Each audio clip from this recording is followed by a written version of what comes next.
은진송 씨 종문에는 어떤 인물들이 있을까요?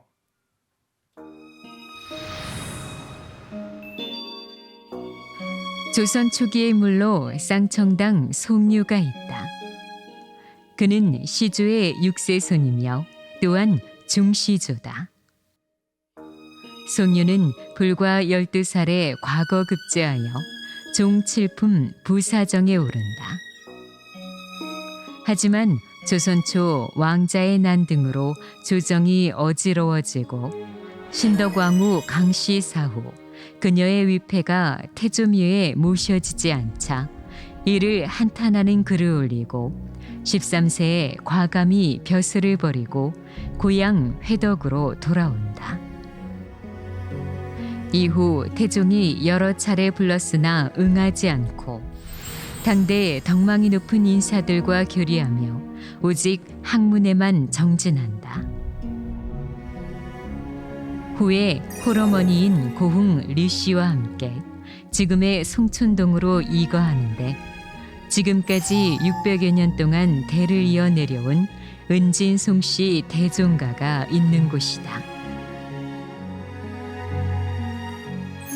또한 대종가 옆에는 송유가 지은 별당으로 쌍청당이 있다.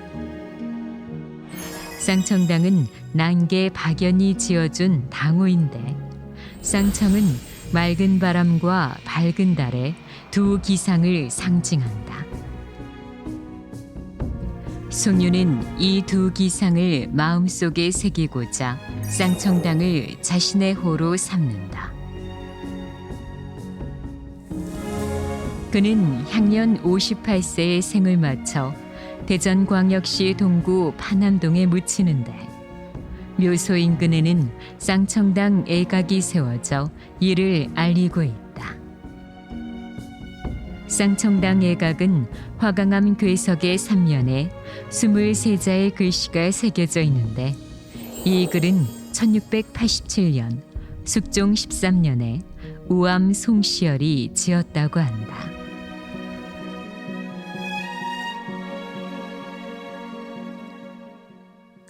은진송 씨는 송유의 어머니인 고흥류 씨를 은송의 어머니로 높이 받들고 있죠. 그녀의 은덕으로 은진송 씨가 명망 있는 가문으로 일어설 수 있는 바탕이 만들어졌기 때문인데요. 고흥류 씨는 돌아가신 할머니란 뜻으로 세칭 류조비라 부르기도 합니다.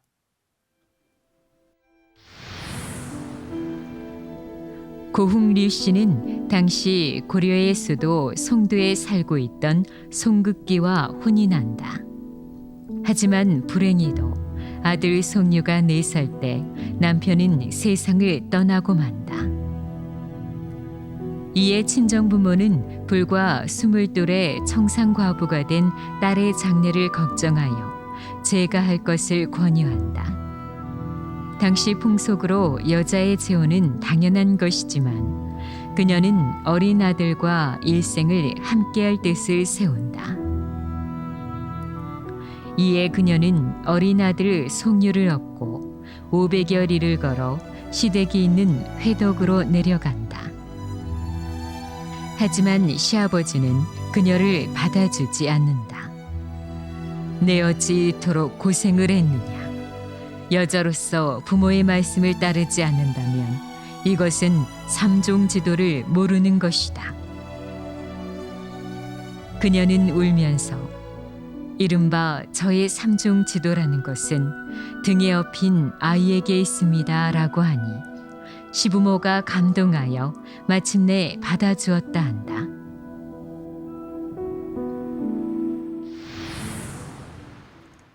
당시의 거리가 500리면 혼자 걸어도 10일 이상은 걸린다고 봐야 하는데요. 그것도 여자 몸으로 어린아이를 업고 걸었다면 훨씬 더 걸렸다고 봐야 되겠죠. 참 의지가 대단하다는 생각이 듭니다. 이렇게 키운 송유는 훗날 훌륭한 사람으로 자라고 송유의 아들과 손자대에서 가문이 번창하기 시작하죠. 은진송 씨의 3대 종파는 송유의 아들과 손자대에서 형성되는데요. 그러니까 은진송 씨는 거의 모두 송유의 후손이 됩니다. 그래서 송유의 어머니 고흥류 씨는 은송의 어머니로 받들어지게 된 거죠. 다음은 또 어떤 인물이 있을까요? 조선 중기의 문신으로 송유의 7세 손인 동춘당 송준길이 있다.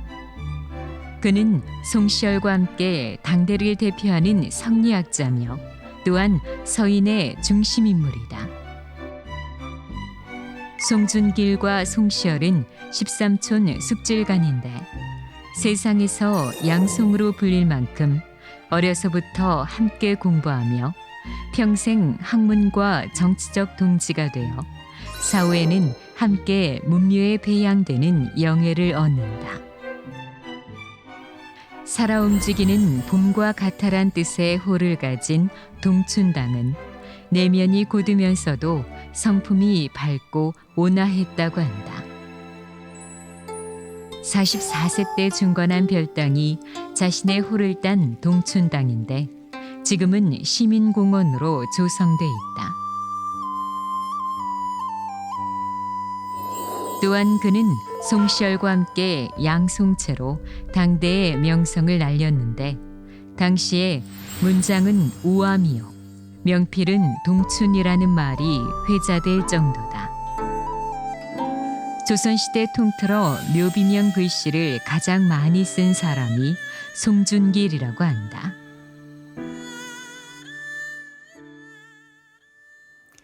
그런데 송준길은 본인이 서인임에도 불구하고 정적인 남인의 딸, 그러니까 서의 류성룡의 제자죠.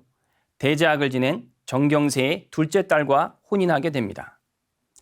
그는 율곡 이이뿐만 아니라 항맥을 떠나 퇴계 이항도 존경했다고 하는데요.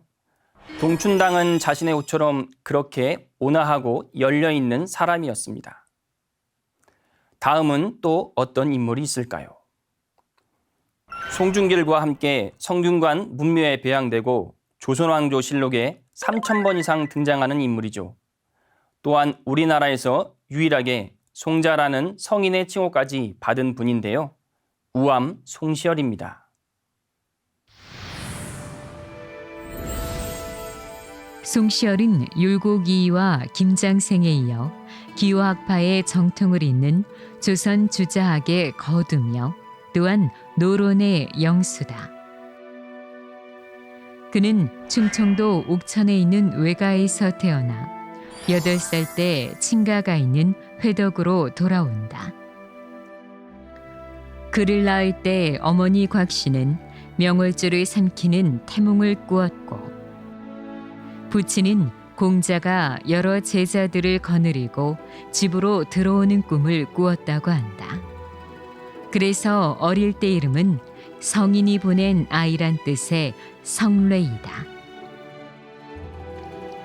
1633년 27세 때 생원시를 선발하는 과거 시험에 장원급제하여 학문적 명성을 널리 알린다. 이어 벼슬길에 올라 인주에서 숙종대까지 네 임금을 섬겼는데 특히 효종대에는 북벌을 주도하며 국정을 이끈다. 또한 서인과 남인이 대립하고 노론과 소론이 붕당하는 난세, 그 중심에 선 인물이다. 하지만 숙종 때 왕세자 책봉을 반대하는 상소를 올렸다가 제주도에 유배되고 국문을 받기 위해 서울로 올라오던 중 정읍에서 사약을 받고 생을 마친다. 우암은 국정에서 물러난 뒤 청주 화양동에서 제자들을 가르치며 은거 생활을 했는데 사후 이곳에 그의 유언으로 만동묘가 세워진다. 또 그는 말년에 지금의 대전 가양동에 남간 정사를 세워 제자들을 가르쳤는데 현재 이곳은 우암 사적공원으로 조성돼 있다.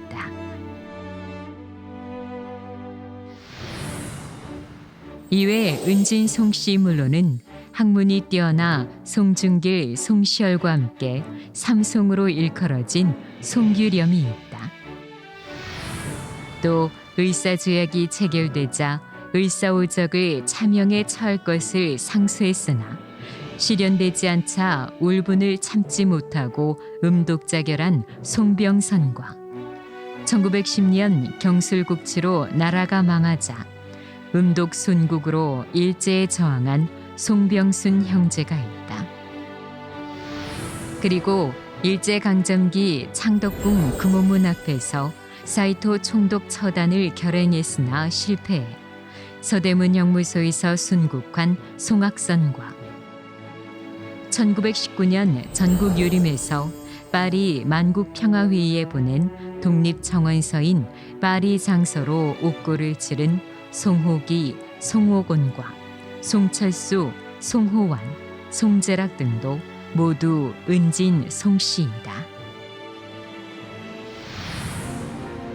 현대인물로는 이승만 정부에서 재무부 장관을 지낸 송인상과 송영무 전 국방부 장관이 있다.